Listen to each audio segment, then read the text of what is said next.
तर तुमची शेतकऱ्यांसाठीची भूमिका काय असेल? माझ्या दृष्टिकोनातून सगळ्यात महत्त्वाचा विषय म्हणजे युवकांना रोजगाराचा विषय. की सध्याची जी बेरोजगारी आहे ही आर्टिफिशियल बेरोजगारी आहे की ही नॅचरल बेरोजगारी? धर्मदादा सासानेंचा फक्त वापरच झालाय. तुमची भूमिका काय असेल? जर तुम्हाला पक्षाने तिकीट नाकारलं तर तुम्ही सुद्धा इतर नेत्यांसारखं तुम्ही वागणार का, की पुन्हा 5 वर्ष जनतेतनं गायब व्हायचं आणि पुढच्या पंचवार्षिकला जेव्हा 1 वर्ष शिल्लक राहील तेव्हा परत उगवायचं? 3 टर्म झालेल्या आहेत. यावेळेस आता आम्ही लढायचं ठरवलंय सर्वांनी मिळून. जे आमच्या संघटनेने ठरवलं की आता लढायचं आहे आणि पक्षाने पण सर्वे केलेला आहे. सर्वेमध्ये माझं नाव सगळ्यात वरच्या पातळीमध्ये प्रत्येक लेवलला. त्यामुळं सर्वेवरती मला 100% खात्री की यावेळेचं तिकीट मलाच मिळणार आहे आणि कसल्याही परिस्थितीत काँग्रेसचं तिकीट मिळेल आणि मी निवडून पण येईल हे मी तुम्हाला. मागच्या 17 वर्षापासून तुम्ही काँग्रेसच्या कमिटीवरती आहात, काँग्रेसचे तुम्ही कोर मेंबर आहात, सध्याचे लोकप्रतिनिधी सुद्धा काँग्रेसचे तुमचेच आहेत. मागच्या 5 वर्षामध्ये हा विकास का बरं होऊ शकला नाही? ॲक्च्युली आता ते का केला नाही काय नाही हा तो त्यांचा विषय. कारण त्यांना संधी होती. कारण पहिले 2.5 वर्ष काँग्रेसचं सरकार होतं, म्हणजे महाविकास आघाडीचं सरकार आलं होतं. त्याच्यामध्ये खूप साऱ्या संधी होत्या की जे त्यांनी गमावल्या. नामदार बाळासाहेब थोरात या ठिकाणी म्हणजे पूर्ण जे काँग्रेसचे मुख्यमंत्री असल्यासारखेच महसूल मंत्री होते आणि त्यांच्या ताब्यात सगळ्या गोष्टी होत्या. नमस्कार. आज आपल्यासोबत आहेत महाराष्ट्र प्रदेश काँग्रेस कमिटीचे सरचिटणीस माननीय श्री हेमंत तात्या उगले. तात्या, महाराष्ट्रामध्ये भरपूर मतदारसंघ आहेत. श्रामपूर मतदारसंघ का वाटला तुम्हाला निवडावा? मी नगर जिल्हा युवक काँग्रेसचा अध्यक्ष असताना 2007 साली मी प्रथम श्रीरामपूरला आलो होतो आणि त्या माध्यमातून ज्यावेळेस माझ्या नेहमी इथं भेटी होत गेल्या त्यामधून असं एक वाटलं की हा मतदारसंघ मला चांगला सुशिक्षित आणि एक सुधारणावादी विचाराचा मतदारसंघ वाटला होता. आणि कर्मधर्म संयोगाने असं झालं की डिलिमिटेशनमध्ये हा मतदारसंघ राखीव झाला आणि राखीव मतदारसंघ झाल्यामुळं मग मला नॅचरल मी ठरवलं की आता इथून पुढे आपण श्रीरामपूरमध्ये काम करायचं. मी 2008 पासून श्रीरामपूरमध्ये स्थायिक झालो आणि त्यानंतर इथे काम करायला सुरुवात केली. तर मागच्या जवळपास 18 वर्षामध्ये श्रीरामपूरमध्ये विविध लोकांना गाठी भेटणं बोलणं या माध्यमातून ज्यावेळेस काम करत गेलो त्यावेळेस एक लक्षात आलं की एक सुशिक्षित, एक सुधारणावादी आणि लोकांमध्ये एक चांगला विचार असलेले एक मतदारसंघ मला वाटला आणि त्यानंतर मी ठरवून टाकलं की मला आता इथून पुढे श्रीरामपूरमध्येच काम करायचं आहे. त्या माध्यमातून मी श्रीरामपूरमध्ये युवक काँग्रेसचा एक कार्यकर्ता म्हणून इथं आलो आणि त्यानंतर इथेच मी स्थायिक झालो. पण इथं आल्यानंतर तुम्हाला बऱ्याच गटातटाचा सुद्धा सामना करावा लागला असेल. आज आपण बघतो की प्रत्येक पक्षामध्ये श्रीरामपूर मतदारसंघाचं जर आपण उदाहरण घेतलं, महाराष्ट्राचं सोडा, श्रीरामपूर मतदारसंघामध्ये प्रत्येक पक्षामध्ये 2 गट आहेत.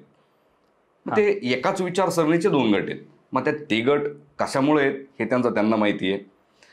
तसेच तुमच्या पक्षामध्ये सुद्धा श्रीरामपूर मतदारसंघामध्ये 2 गट पडलेले आहेत, बरोबर? तर याच्याकडे तुम्ही कसं बघता किंवा याचं कारण काय? मी ज्यावेळेस श्रीरामपूरमध्ये आलो होतो त्यावेळेस इथे काँग्रेसचे ज्येष्ठ नेते दोघंही स्वर्गीय गोविंदराव अधिक साहेब होते आणि स्वर्गीय जयंतराव ससाणे साहेब होते. गोविंदराव अधिक साहेब विधान परिषदेचे आमदार होते आणि ससाणे साहेब विधानसभेचे आमदार होते आणि एक चांगला त्यावेळेस विचारविनिमय सगळ्यांचा होता आणि एक चांगलं वातावरण त्यावेळेस होतं. तदनंतरनं स्वर्गीय जयंत अधिक साहेबांनी पक्ष बदलला. त्यानंतर ससाणे साहेब इथं एक खंबीर नेतृत्व होतं आणि मतदारसंघ राखीव झाल्यानंतरनं ज्या पद्धतीत नंतरनं 15 वर्ष काँग्रेसला संधी मिळाली, 3 टर्म काँग्रेसचेच आमदार निवडून आले. ते सगळं एकंदरीत वातावरण बघता जोपर्यंत ससाणे साहेब होते तोपर्यंत काँग्रेस एक संघ पूर्णपणे होती. त्यानंतर साहेब गेल्यानंतर काही लोकांनी त्याचा फायदा उठवण्याचा प्रयत्न केला, स्वतंत्र काही अस्तित्व तयार करण्याचा प्रयत्न केला, पण त्यांना नाकारलं गेलं. त्यानंतर दुसऱ्या लोकप्रतिनिधींना संधी मिळाली, त्यांनी प्रयत्न केला स्वतंत्र अस्तित्व तयार करण्याचा. परंतु आज तुम्ही परिस्थिती पाहताय की तशी परिस्थिती नाही आहे. या ठिकाणी काँग्रेस ही एक संघ आहे आणि ती पूर्णपणे स्वर्गीय जयंतराव ससाणे मित्रमंडळ आणि याच्यामध्येच पूर्ण बांधून ठेवली गेलेली आहे. कारण तो एक विचाराचा वारसा मागच्या 25-30 वर्षापासून जयंतराव ससाणे साहेबांनी असेल तो जो तयार केला होता तो वारसा तसाच ससाणे साहेबांच्या कृपेमुळं म्हणा किंवा त्यांच्या कामामुळं त्यांनी केलेल्या लोकहित निर्णयामुळं तो एक संघ पद्धतीत पूर्णपणे तसाच टिकून आहे. पण मागच्या 5-5 वर्षापासून जर आपण बघितलं तर श्रीरामपूर मतदारसंघामध्ये Sasane family as a kingmaker ठरली. तर मग ह्या पंचवार्षिकला सुद्धा ससाणे फॅमिली किंगमेकर ठरल का? तुम्हाला काय वाटतंय? ह्या मतदारसंघाचं नेतृत्व तुम्ही जर बघायला गेला तर स्वर्गीय गोविंदराव अधिक साहेब, आदरणीय भानुदास मुरकुटे साहेब आणि नंतर स्वर्गीय जयंतराव ससाणे साहेब यांनी समर्थपणे केलं. आणि जवळपास हा 1952 पासून हा मतदारसंघ काँग्रेसच्या विचारधारावर राहिलेला आहे. आणि त्यानंतरनं ज्यावेळेस स्वर्गीय जयंतराव ससाणे साहेब यांनी 1999 साली इथं आमदार म्हणून निवडून आले, 2 टर्म ते आमदार राहिले. त्यानंतरनं 3 टर्म त्यांच्याच विचारावरती चालणारा हा मतदारसंघ मागच्या 25 वर्षापासून इथे जवळपास ससाणे साहेबांचं स्वतः त्यांनी केलेलं नेतृत्व आणि त्यानंतर 3 टर्म त्यांच्याच पाठबळाने तयार झालेलं नेतृत्व हे पूर्णपणे काँग्रेस विचारसरणीच राहिलेलं आहे. त्यामुळं माझ्या माहितीप्रमाणे इथं जे काय आपण पाहतोय तर मी आता मागच्या 3 पंचवार्षिकपासून इथं राहतो, ही 4थी पंचवार्षिक येणारी. प्रत्येक गावामध्ये कुठे ना कुठे ससाणे साहेबांचा व्यक्तिगत स्पर्श झालेले, काम झालेले लोक भेटतात आणि ते आठवणी सांगतात. जे सार्वजनिक कामं तर त्यांनी खूप केली, परंतु व्यक्तिगत कामांवरती त्यांनी खूप भर दिला. साई संस्थांच्या माध्यमातून असेल किंवा आमदारकीच्या माध्यमातून त्यांनी इतके प्रचंड लोकांवरती छोट्या मोठ्या कामांच्या माध्यमातून लोकांना जोडून घेतलं की ते लोक आजही ससाणे साहेब गेले 8 वर्ष झाले गेलेत. परंतु आम्ही जिथे जाईल विरोधातले लोकसुद्धा त्यांचं नाव घेतात. याचा अर्थ कुठेतरी त्यांनी तो एक आपलं स्वतःचं अस्तित्व तयार केलं आणि ते अस्तित्व लोकांच्या कामाच्या माध्यमातून तयार केलं. आणि आजही लोक ज्यावेळेस त्यांचं नाव घेतात आणि सांगतात की आम्ही काँग्रेसबरोबर पर्यायाने ससाणे साहेबांच्या बरोबर आहोत, हे ज्यावेळेस सांगतात याचा अर्थ पूर्णपणे त्यांचा पगडा अजूनही श्रीरामपूरमध्ये आहे, शहरात आहे आणि ग्रामीण भागातही आहे. अच्छा, म्हणजे तुम्हाला असं वाटतं की ससाणे फॅमिली आजही श्रीरामपूर मतदारसंघामध्ये किंगमेकर ठरू शकते? हो. जो ससाणे फॅमिली जो उमेदवार उभा करेल त्या उमेदवाराला मतदान दिलं जाईल, जसं की मागच्या 5 पंचवार्षिकपासून ती परंपरा चालत आलेली आहे. 100%. पण जसं की मतदारसंघामध्ये चर्चा आहे मतदारांची, लोकांची, की ससाणे साहेबांचा म्हणजे आत्ताच्या करणदादा ससाणेंचा फक्त वापरच झाला आहे. जो येतोय तो करणदादा ससाणेंचा मतदारांसाठी, त्या मतदानासाठी, त्या विधानसभेसाठी हा फक्त वापरच करून घेतोय. तर मग तुम्हाला जर पक्षाने संधी दिली, जर तुम्ही आमदार झाले, तर तुम्ही सुद्धा तेच करणार का जे बाकीच्यांनी केलं? तुम्ही सुद्धा तसंच करणार का की त्यांचा फक्त तुम्ही वापर करून घेणार आणि पुन्हा जसं की मागच्या 2 असो किंवा 3 असो लोकप्रतिनिधींनी केलं तसंच तुम्ही करणार का? करण ससाणे आणि आम्ही समवयस्क आहोत, चांगले मित्र आहोत. आणि ज्यावेळेस गाडीला 2 चाकं असतात त्याच वेळेस गाडी चालते. जर ती गाडी एका चाकावरती ओढण्याचा प्रयत्न केला तर तुम्ही हे अनुभव बघताय, सध्याचा नाही याच्या अगोदरचाही. तर ज्यावेळेस 2 चाकं व्यवस्थित चालतील ना त्याच वेळेस मतदारसंघाचा विकास होईल आणि माझाही पर्यायाने मलाही मदत होईल आणि माझी मदत त्यांनाही होणार आहे. कारण फक्त वापर करणं हा माझ्या म्हणजे जर तसं असतं तर मी मागच्या 3 टर्म मला बाकी ठिकाणून पण काही संधी होत्या, परंतु मी तसं न करता संघटनेबरोबर प्रामाणिक राहून काम केलेलं आहे. त्यामुळं ज्यावेळेस आम्हाला बरोबर चालायचं आहे, आम्हाला म्हणजे 1 पंचवार्षिकचं राजकारण करायचं नाही, पुढच्या आम्हाला 25-30 वर्ष 40 वर्ष जे काय असतील आमचे, जर विश्वासाने चालायचं असेल तर तो विश्वासानेच चालावा लागेल, विश्वासघात करून चालता येणार नाही.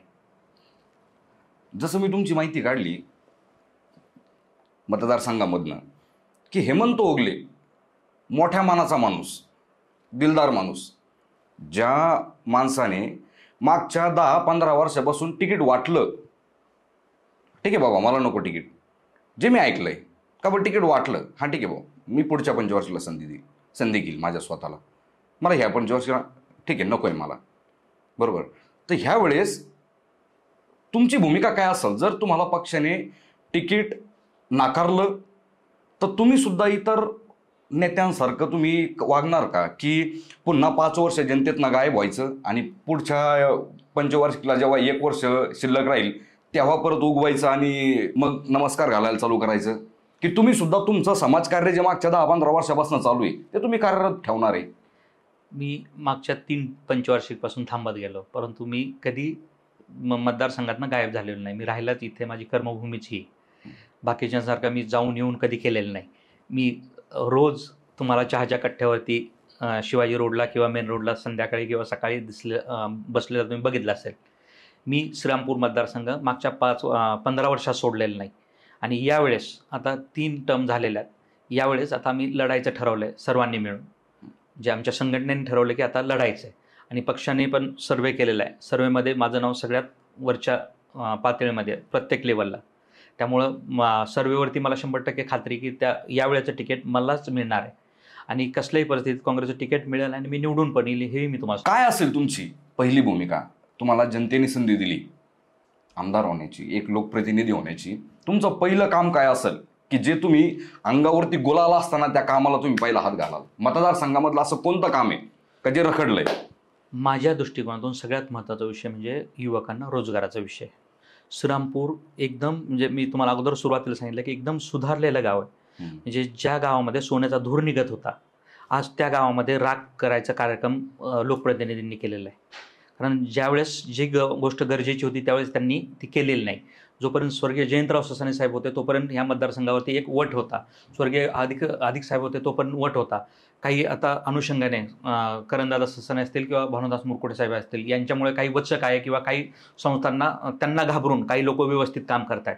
पण तो ज्यांच्याकडून अपेक्षा होती की ज्यांनी हे करावं, ज्यावेळेस साहेब नाही आहेत त्यावेळेस स्वतःहून एक म्हणजे पालकाच्या भूमिकेत यायचं काम होतं त्यांचं, ते केलेलं नाही. सगळ्यात माझा प्रथम उद्देश असेल तर युवकांचा रोजगारीचा. आज आपल्याकडे MIDCमध्ये ती नुसती साधी MIDC नाही, जर व्यवस्थित लक्ष दिलं तर जिथे पाणी, रस्ता, विमानतळ आणि रेल्वे स्टेशन असलेलं एक श्रीरामपूर असं ठिकाण आहे की ह्या चारही गोष्टी इथं आहेत. आणि ह्या गोष्टीच्या अनुषंगाने ते MIDCमध्ये काही मोठे उद्योग आले. तर माझं एक असं मी स्वप्न पाहिलेलं की मी जर आमदार झालो तर मी काही प्रयत्न करून कमीत कमी एक 5 ते 10 हजार युवकांना तिथं रोजगार मिळेल अशा पद्धतीत मी पहिलं काही दुसरं काही काम करेल हे मी आत्ता सांगत नाही. पण मोठ्यात मोठ्या कंपन्या आणून कमीत कमी 5,000 ते 10,000 युवकांना तिथे कामाची संधी मिळेल हे जर मी तयार करू शकलो तर निश्चित तो येणारा पैसा आपोआपच श्रीरामपूरच्या बाजारपेठेत येणार आहे आणि तो बाजारपेठेत ज्यावेळेस येईल त्यावेळेस श्रीरामपूरची बाजारपेठ फुलणार आहे. कारण एक मोठी कंपनी आपल्याकडे लॅक्टॅलिस जी आहे आता प्रभात डेअरी, त्याच्यामध्ये 3,000 लोक कामाला आहेत. जर अजून तिथे जर 10,000 लोक कामाला आले MIDCमध्ये तर तो प्रचंड मोठा एक रेव्हेन्यू श्रीरामपूरमध्ये जनरेट होणार आहे. आणि तो रेव्हेन्यू जनरेट झाला तर आपोआप श्रीरामपूरची बाजारपेठ, आपोआप श्रीरामपूरच्या सगळ्याच गोष्टी वाढणार आहेत. त्याच्यानंतर दुसरा प्रश्न माझा राहिला आहे आरोग्याचा.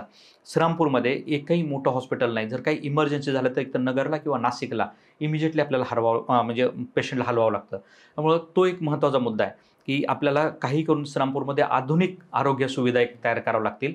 आणि त्यानंतरनं श्रीरामपूर मतदारसंघ हा एकदम छोटा म्हणजे 35 किलोमीटरच्या रेडियसमधला मतदारसंघ आहे.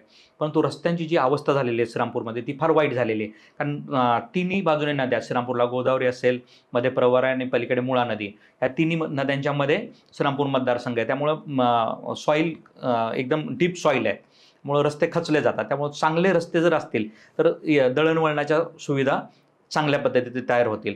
ह्या 3-4 गोष्टी आहेत की मला ज्याच्यासाठी मी माझं पहिलं प्रायोरिटी म्हणजे रोजगार असणार आहे, दुसरं आरोग्य, तिसरे रस्ते श्रीरामपूरसाठी. मागच्या 17 वर्षापासून तुम्ही काँग्रेसच्या कमिटीवरती आहात, काँग्रेसचे तुम्ही कोर मेंबर आहात, सध्याचे लोकप्रतिनिधी सुद्धा काँग्रेसचे तुमचेच आहेत. मागच्या 5 वर्षामध्ये हा विकास का बरं होऊ शकला नाही? ॲक्च्युली आता ते का केला नाही काय नाही हा तो त्यांचा विषय. कारण त्यांना संधी होती. कारण पहिले 2.5 वर्ष काँग्रेसचं सरकार होतं, म्हणजे महाविकास आघाडीचं सरकार आलं होतं. त्याच्यामध्ये खूप साऱ्या संधी होत्या की जे त्यांनी गमावल्या. नामदार बाळासाहेब थोरात या ठिकाणी म्हणजे पूर्ण जे काँग्रेसचे मुख्यमंत्री असल्यासारखेच महसूल मंत्री होते आणि त्यांच्या ताब्यात सगळ्या गोष्टी होत्या. त्या 2-2 महिने तुम्ही त्यांच्या गाडीत बसून प्रचार केला ना? नाही, आता दिवस रात्र तुम्ही त्यांच्यासाठी प्रचारासाठी फिरले, तुम्ही लोकांच्या तुम्ही हातापायाजवळ पडले, लोकांना तुम्ही विनवण्या केल्या. तुम्हाला ते विचारत सुद्धा नाही तुम्हाला. आता आज ज्यावेळेस त्यांना तिकीट दिलं गेलं त्यावेळेस आम्ही काँग्रेसचे प्रामाणिक म्हणून मी असेल, करणदादा ससाणे असतील, सचिनजी गुजर असतील, आम्ही आणि पूर्ण संघटना असेल, आम्ही सगळ्यांनी पूर्णपणे त्यांच्याबरोबर 23 दिवस जे काही त्यांना तिकीट मिळालं म्हणजे 23 दिवसात आम्ही त्यांना आमदार केलं. ते काँग्रेसचे सदस्य सुद्धा नव्हते त्यावेळेस, अचानक त्यांना तिकीट मिळालं आणि आम्ही इमानदारीत सगळ्यांनी त्यांचा प्रचार केला. त्यानंतरनं मग त्यांनी फक्त म्हणजे तुम्ही म्हणताय त्याप्रमाणे फक्त आमचा करणदाद असतील, सचिनदाद असतील, आमचा फक्त सगळ्यांचा फक्त संघटनेचा वापर करून घेतला आणि त्यानंतरनं जे विरोधात होते त्यांच्याबरोबर त्यांनी कामाला सुरुवात केली. आता त्यांनी का विचारलं नाही आम्हाला, काय नाही, तो त्यांचा विषय.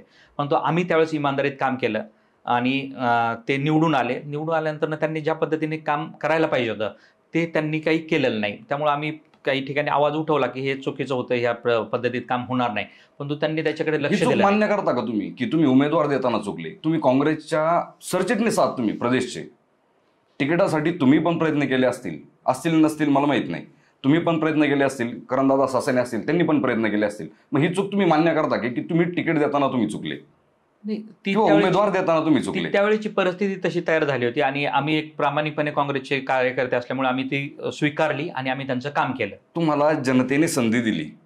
आपल्या श्रामपूर मतदारसंघामध्ये 70% वर्ग शेतकरी, 70% आपल्या मतदारसंघामध्ये. तर तुमची शेतकऱ्यांसाठीची भूमिका काय असेल? की आज काय होतंय की व्यापाऱ्यांना 20 दिवसाची आहे आणि मात्र शेतकऱ्याला रात्रीची आहे. त्या शेतकऱ्याला आपले बायका पोरं त्या घरामध्ये ठेवून बाहेरून कडी लावून त्याला जावं लागतंय पाणी भरायला. त्यासाठीची तुम्ही काही उपाययोजना तुमच्या डोक्यामध्ये आहे का? की मग तो पत्रव्यवहार असेल सरकारसोबतचा किंवा अशी काही उपाययोजना तुमच्या डोक्यामध्ये आहे का जी आपण केली पाहिजे? आम्ही युवक व शेतकरी संवाद यात्रा मागे 15 दिवसाची केली होती. आमचा मुद्दाच तो होता की शेतकऱ्यांचा आम्ही विजेचा प्रश्न सगळ्यात महत्त्वाचा घेतला होता तिथे. वीज रात्री 8 तास देण्यापेक्षा सकाळी 8 तास द्या, कारण आपल्याकडे नुसतं विजेचाच प्रश्न नाही, विजेबरोबर आपल्याकडे बिबट्याचा प्रश्न पण फार बरोबर वाईट आहे. हो, जास्त आहे. कारण प्रत्येक ठिकाणी प्रत्येक गावात बिबट्या आहेत आणि त्याच्यामधून काही कुठे ना कुठे हल्ला झालेला आठवड्यात एकदा तरी विषय येतो. त्यामुळे आम्ही मागणी केली की वीज म्हणजे द्यायची तर ती सकाळची द्या आणि त्यासाठी पत्रव्यवहाराची गरज म्हणजे आज लोकप्रतिनिधींचं काम आहे ते. म्हणजे आम्ही ठीक आहे पक्षाचे पदाधिकारी म्हणून तो विषय वेगळा आला, पण हे लोकप्रतिनिधींचं काम होतं की त्यांनी तो विषय थोडासा विधानसभेत लावून धरला पाहिजे होता की हा आमच्या मतदारसंघाचा प्रश्न आहे आणि याच्यामध्ये लोकांचे जीव गेलेले आहेत. याच्यात नुसता आपल्याकडे 70% शेती हे 100% सगळ्यांना शेती आणि दूध धंद्यावरती आपला पूर्ण मतदारसंघ आहे. परंतु याच्यामध्ये दोन्ही धोके आहेत. ज्यावेळेस रात्रीचं लाईट राहते त्यावेळेस खूप अडचणी तयार होतात, कारण बिबट्या हा प्राणी रात्रीचाच फिरतोय. बरोबर. त्यामुळे आम्ही तो त्याही वेळेस मागणी केली आणि त्यानंतर आम्ही सरकारला विनंती पण केली की आमच्याकडे लाईट देताना दिवसा लाईट द्या, कारण हा एक्सेप्शनल तालुका आहे, याच्यामध्ये काही बिबट्याचं प्रमाण प्रचंड आहे आणि ऊसाची शेती खूप असल्यामुळं बिबटे इथं खूप मोठ्या प्रमाणात आहेत आणि ते नेमके रात्रीचे जास्त हल्ले झालेले आहेत. जे पण हल्ले झालेले शेतकऱ्यांवरती किंवा त्यांच्या मुलाबाळांवरती हे रात्रीच्या वेळेस झालेले आहेत. त्यामुळं शक्य असेल तर तुम्ही दिवसा लाईट द्या आणि हे होऊ शकतं जर करायचं ठरवलं तर, पण ते लोकप्रतिनिधींनी ठरवावं लागेल. म्हणजे हे लोकप्रतिनिधींनी जर विधानसभेमध्ये जर आवाज उठवला असता तर यावरती सोल्युशन निघालं असतं. 100%. बरोबर. श्रामपूर मतदारसंघ आपला आतापर्यंत काँग्रेसचा बालेकिल्ला म्हणून मानलं गेलंय. तर तुम्हाला असं वाटतं का की हे खरं आहे? हो, कारण 1952 पासूनचा जर इतिहास बघितला तर आजपर्यंत पुरोगामी विचारसरणीचा मतदारसंघ राहिलेला आहे. म्हणजे जे काही लोकप्रतिनिधी निवडून आले ते काँग्रेस किंवा त्या विचारसरणीचेच निवडून आले आजपर्यंत. बरोबर. त्यामुळं तो बालेकिल्ला म्हणायला हरकतच नाही हा श्रामपूर मतदारसंघ, कारण 2014 असेल किंवा 2019च्या लाटेत सुद्धा हा मतदारसंघ पडलेला नाही. सध्या काय होतंय की ब्ल्यू प्रिंट वगैरे ह्या ज्या गोष्टी आहे सध्या उमेदवार फक्त निवडून येण्यासाठी याचा वापर करताय आजच्या घडीला, की आम्ही असं करणार आहे, आम्ही तसं करणार आहे, निवडून आल्यानंतर असं करणार आहे. पण जवळपास 50%हून जास्त लोकप्रतिनिधी निवडून आल्यानंतर तो दिलेला शब्द ते पाळत नाहीये. तर यावरती ह्या गोष्टीकडे तुम्ही कसं बघता किंवा याच्यावरती तुमचा पॉइंट ऑफ व्ह्यू काय आहे? ही बरोबर आहे की हे चूक आहे? आम्ही 7 सूत्री योजना तयार केलेली आहे. मी फार मोठे काही आश्वासन देणार नाही, फक्त 7च गोष्टी घेतलेल्या आहेत आणि त्या 7 गोष्टीवरती मी पूर्ण 5 वर्ष मी काम करणार आहे आणि तो रिझल्ट लोकांपुढं ठेवणार आहे. कारण फक्त मोठी 100 आश्वासने देण्यात अर्थ नाही. ज्या गोष्टी मतदारसंघाच्या गरजेच्या आहेत त्या 7 सूत्री कलमे आम्ही घेतलेले आहेत आणि त्या 7 सूत्रीवरती आम्ही पूर्ण 5 वर्ष काम करणार आहेत आणि त्याचे रिझल्ट पुढच्या 5 वर्षाला ज्यावेळेस आम्हाला लोकांसमोर जायचं आहे ते घेऊन मग आम्ही मतदान मागायला जाऊ. परत नवीन प्रश्न घेऊन जाणार नाही की हे आम्ही तुम्हाला आश्वासन दिलेले आहेत आणि या 7 पैकी हे आमचे 5, 4, 3 जी काय आश्वासन आहे ते पूर्ण केली आहेत. हे आमचे काम आम्ही पूर्ण केले हे आता आमची काही कामं चालू आहेत, काही पूर्ण झालेले आहेत आणि जी उरलेली ती पुढे करू. पण त्याच्यावरती पूर्णपणे आम्ही त्या 7 सूत्री कार्यक्रमावरती आम्ही चालणार आहोत आणि ते पूर्ण करणार आहोत. ते फक्त नुसतं आश्वासन नाही, ते तसंच, अन्यथा मी पुढच्या वेळेस मतदान मागायला जाणार नाही. हा तुमचा शब्द आहे. शब्द आहे. जर त्यातलं मी एकही काम करू शकलो नाही तर मी पुढच्या वेळेस तिकीटही मागायला जाणार नाही. पण सध्याचे जे उमेदवार आहे, श्रामपूर मतदारसंघामध्ये कुणी ॲक्ट्रेस आणतंय, कुणी नृत्य कलाकार आणतंय, आणि तुम्ही काय करताय, चित्रकला स्पर्धा. गर्दीची गरज नाही का तुम्हाला, असं वाटतं का? तर तुम्ही, मला माहीत नाही त्यांनी कुठल्या अनुषंगाने ते ॲक्ट्रेस वगैरे काय आणले असतील, परंतु आम्ही जे काही कार्यक्रम घेतले, तरुणांना रोजगारासाठी नोकरी महोत्सव आम्ही केला. त्याच्यामधून जवळपास 835 मुलांना जागेवरती नोकऱ्या दिल्यात आणि त्याच्यामध्ये 3200 मुलांनी इंटरव्ह्यू दिलेले आहेत.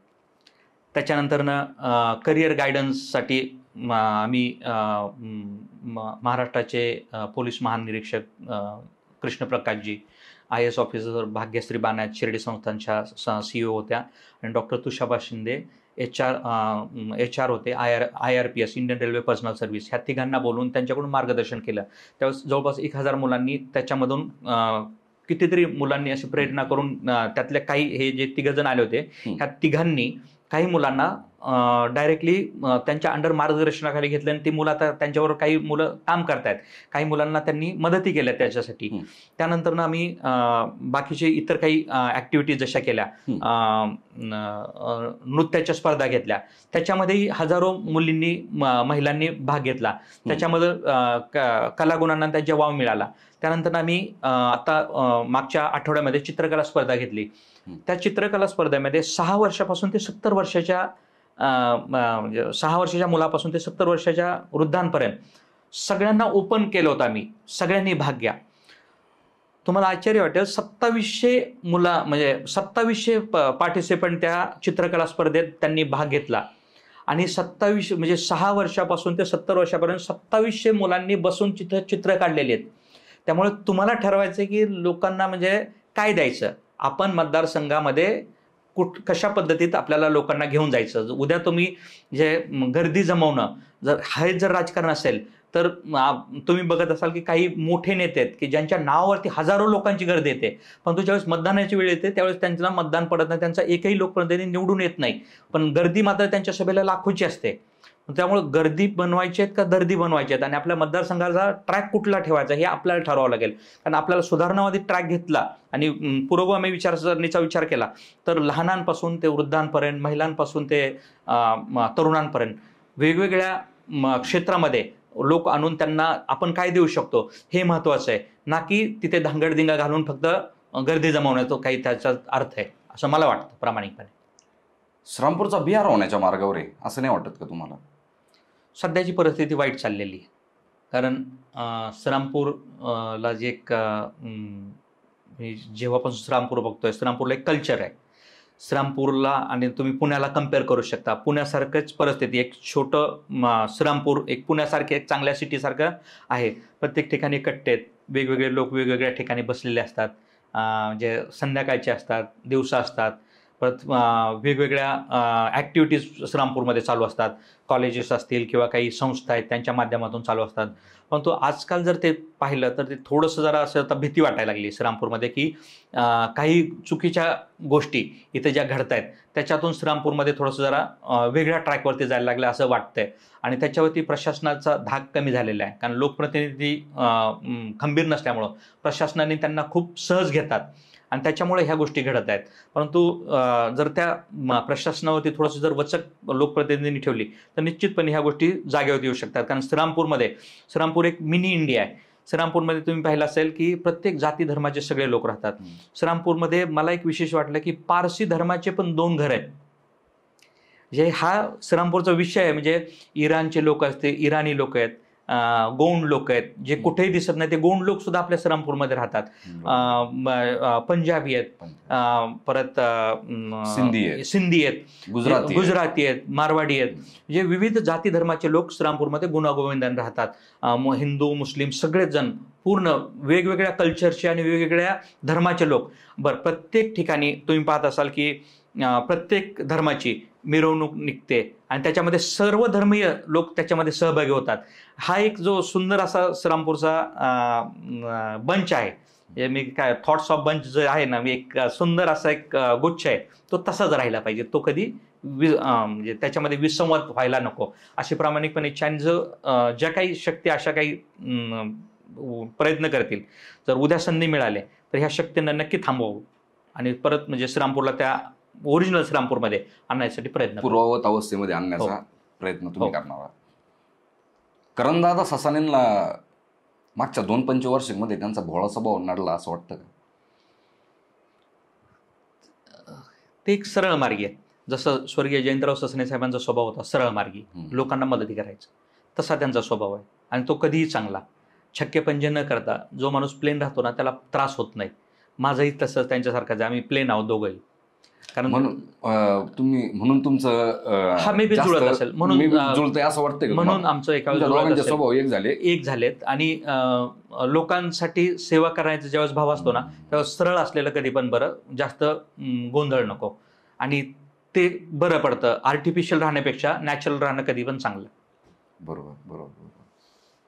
आता महत्वाचा प्रश्न असा आहे की सध्याची जी बेरोजगारी आहे ही आर्टिफिशियल बेरोजगारी आहे की ही नॅचरल बेरोजगारी आहे? आज जो तो उठतोय तो सरकारवरती टीका करतोय की आम्हाला नोकऱ्या नाही आहेत.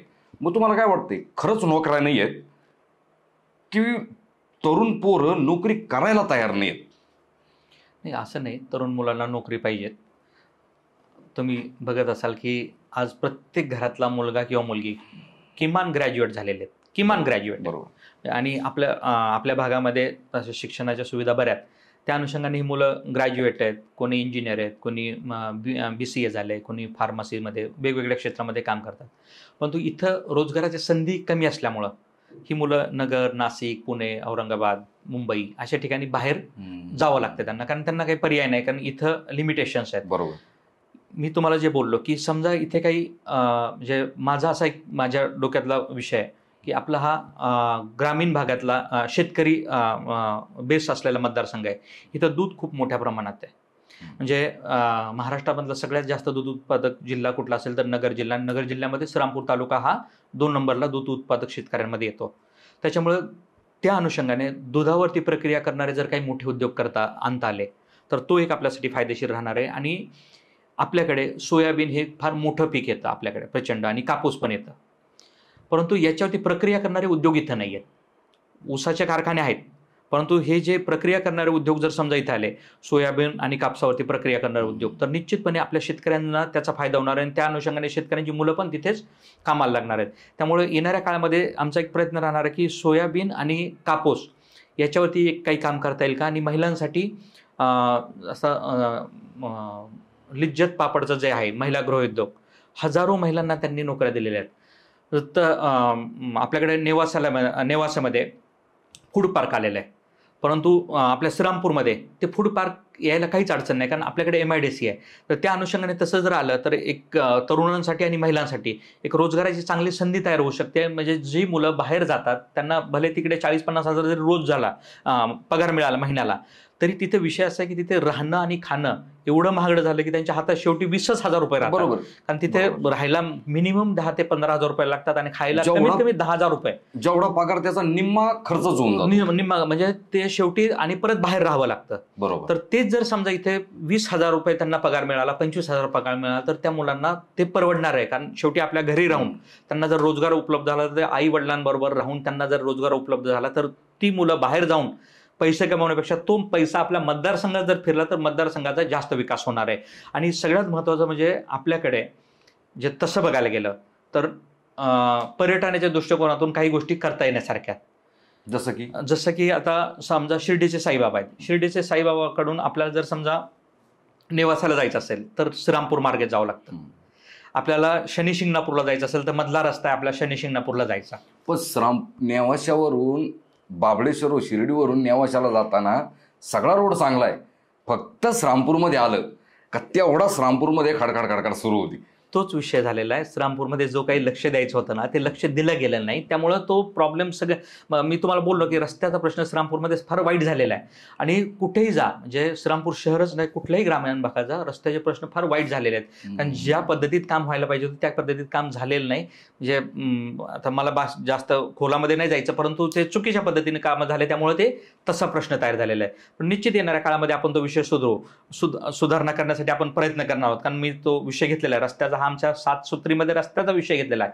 कारण ज्या गावात जाईल आणि ज्या वाडीवरती जाईल फक्त एकच प्रश्न होता, रस्ता. त्यामुळे तो आम्ही प्रायोरिटीवरती प्रश्न घेतलेला आहे. तर विषय आपला रोजगाराचा होता, पर्यटनावरती. तर पर्यटनामध्ये श्रीरामपूरमध्ये काही अशी ठिकाणं आहेत की ज्याच्यामध्ये आपण जर काही डेव्हलपमेंट केले. आपलं केशवबन गोविंद मंदिर आहे, फार पुराण काळातलं मंदिर आहे, पण त्याचं डेव्हलपमेंट जेवढी व्हायला पाहिजे तेवढी झाली नाही. त्यानंतर तिळापूरमध्ये एक बेट आहे, 3 नद्यांचा संगम होतो म्हणून ते तिळापूर आहे. तिथे एक सुंदर मंदिर आहे शंकराचं, ते जर व्यवस्थित डेव्हलप करता आलं. ते इकडे गोदावरीच्या मध्ये सरला बेट आहे. तर हे काही गोष्टी जर आणल्या आणि पर्यटनामध्ये सगळ्यात जास्त जर पर्यटन कुठलं चालतं तर आध्यात्मिक पर्यटन. बरोबर. आज साईबाबांच्या दर्शनाला जे लोक येणार त्यांना जर कळलं की इथे ही अशी पुरातत्व काही मंदिर आहेत आणि इथे गेलं पाहिजे, तर निश्चितपणे इकडे लोकांचा ओढा वाढेल. आणि पर्यटनासारखा जास्त रोजगाराची कुठली म्हणजे माझ्या माहितीप्रमाणे आपल्याकडे साईबाबा मंदिरामुळे जो रोजगार तयार झालाय तेवढा रोजगार बरोबर आपल्या जिल्ह्यात कुठेही तयार झालेला नाही. तर तो म्हणजे एक चांगल्या पर्यटनाच्या दृष्टिकोनातून ह्या जर काही गोष्टी डेव्हलप झाल्या तर निश्चितपणे त्याचा फायदा आपल्याला होणार आहे. त्यामुळे एक MIDC असेल, श्रीरामपूरमधली औद्योगिक वसाहत असेल, त्याचबरोबर या पर्यटनाला जर चालना मिळाली तर निश्चितपणे रोजगाराला संधी मिळतील. आणि श्रीरामपूरमधले IT झालेली खूप सारी मुलं आता मी बघतोय पुण्यामध्ये, म्हणजे जवळपास 1,500 मुलांचा डाटा माझ्याकडे आहे जी श्रीरामपूरची IT पार्कमध्ये काम करतायत. जर त्या मुलांना जर या ठिकाणी जर एखादी ITची कंपनी जर समजा आणता आली, कारण आपल्याकडे शिर्डी एअरपोर्ट झालं आहे, IT साठी लागणारं जे काही इन्फ्रास्ट्रक्चर असतं, साऊथला आणि उत्तरेकडे आणि दक्षिणेकडे जाणारी प्रत्येक गाडी ही श्रीरामपूरमध्ये आणि कोपरगावमध्ये रेल्वेची थांबते.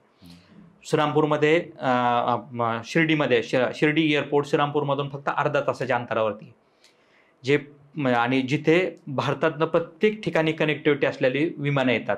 नाईट लँडिंग लवकरच चालू होईल. जर एखादी IT कंपनी जर आणता आली ना तर त्याचा कितीतरी फायदा. कारण आज इओन IT पार्क असेल पुण्यातलं किंवा राजीव गांधी IT पार्क असेल, हे स्टॅग्नंट झालेले आहेत. आता याच्यापेक्षा जास्त तिथे वाढ व्हायला मर्यादा आहेत. बरोबर. त्यामुळे एक सेकंड सिटी म्हणून इथं होऊ शकतं. जशी एक IT कंपनी एका तरुणाने आणली बघा, माझ्या मते द बाप कंपनी नाव आहे त्या IT पार्कचं. तसा श्रीरामपूरमध्ये काय येऊ शकलं नाही कुणी, म्हणजे ते येऊ शकलं नाही का कुणी येऊ दिलं नाही ती IT कंपनी. एखादं तुम्हाला माहित नसेल, आपल्या श्रीरामपूरचा एक मुलगा आहे बडाक नावाचा, त्याच्या इथं ड्रायव्हिंग स्टील म्हणून IT कंपनी, त्याच्याकडे 250 मुलं इथं काम करतायत श्रीरामपूरमध्ये. आणि त्याच्या दुसऱ्या ब्रँच त्याची नाशिकमध्ये, त्याच्यामध्ये जवळपास 550 मुलं काम करतायत.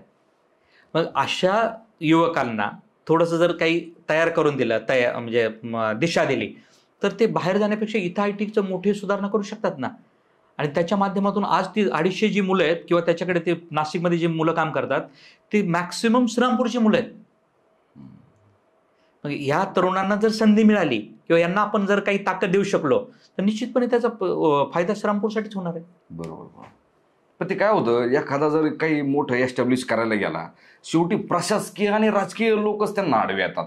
हा कागद तो कागद, पुन्हा टॅबला खालून त्या प्रशासकीय लोकांना काही गोष्टी कराव्या लागतात. तर तुमचा जर एखाद्या व्यक्तीला रोजगार निर्मितीसाठी श्रीरामपूरमध्ये जर काही उपाययोजना करायची असेल तर तुमचा 100% पूर्णतः सपोर्ट त्या व्यक्तीला राहील का? किंवा तुम्ही असं आता कॅमेरामध्ये तुम्ही सांगू शकाल का की ज्या कोणाला श्रीरामपूरमध्ये रोजगाराच्या संबंधी जर रोजगार उपलब्ध करायचा असेल, तुम्हाला कंपनी स्थापन करायची असेल, माझ्या मतदारसंघामधल्या तरुणांना जर तुम्हाला रोजगार उपलब्ध करून द्यायचा असेल तर माझी पूर्णतः तुम्हाला मदत राहील. मला रात्री 12 वाजता जरी तुम्ही फोन केला, तुम्हाला काही अडचण येऊ, मी तुमच्यासाठी उभा राहील. जर असं कोण प्रयत्न करणार असेल, माझा त्या प्रत्येक उद्योजकाला 100% नुसता शब्द नाही तर मी 100% त्याच्या पाठीशी उभा राहील. त्यांना ज्या अडीअडचणी येतील त्या अडचणी 100% सोडवण्यासाठी मी पहिल्यांदा उभा राहील. कारण शेवटी जर एक छोटा उद्योग उभा राहिला, पहिले त्यात 10 लोक काम करायचे असेल ना, पण 10 प्रपंच त्यामधून उभा राहणार आहेत. त्यामुळं मी छोट्या मोठ्या ज्यांना पण श्रीरामपूरमध्ये काही काम करायचं असेल किंवा ज्यांना नवीन व्हेंचर चालू करायचं असेल किंवा एखादी काही कंपनी आणायची असेल, तर त्यांना 100% शासनाच्या बाजूने ज्या काही गोष्टी करायच्या त्या सगळ्या मी करेल. त्यांना कुठेही अडचण येऊन देणार नाही. कारण शेवटी रोजगार उपलब्ध झाला तरच श्रीरामपूरमध्ये बाकीच्या सगळ्या गोष्टी येणार आहेत आणि त्यामधूनच श्रीरामपूरचे प्रपंच उभा राहणार आहेत. म्हणून त्यांना मी 100% जी लागेल ती सगळी मदत पूर्ण ताकदीने करणार. तर मित्रांनो, तुम्हाला हा आजचा पॉडकास्ट कसा वाटला मला कॉमेंट सेक्शनमध्ये मला कॉमेंट करून मला नक्की कळवा. आणि अजूनही काही प्रश्न असतील की जे आपण लाईमलाईटमध्ये आपण आणले पाहिजे, जे आपण विचारले पाहिजे, उमेदवारांच्या पॉईंट ऑफ व्ह्यूने, मतदारांच्या पॉईंट ऑफ व्ह्यूने, एक तरुणांच्या पॉईंट ऑफ व्ह्यूने, एका शेतकऱ्यांच्या पॉईंट ऑफ व्ह्यूने, तर मला ते प्रश्नही मला कॉमेंट सेक्शनमध्ये मला कॉमेंट करून मला नक्की कळवा. आणि हो, चॅनलला सबस्क्राईब करायला विसरू नका. धन्यवाद.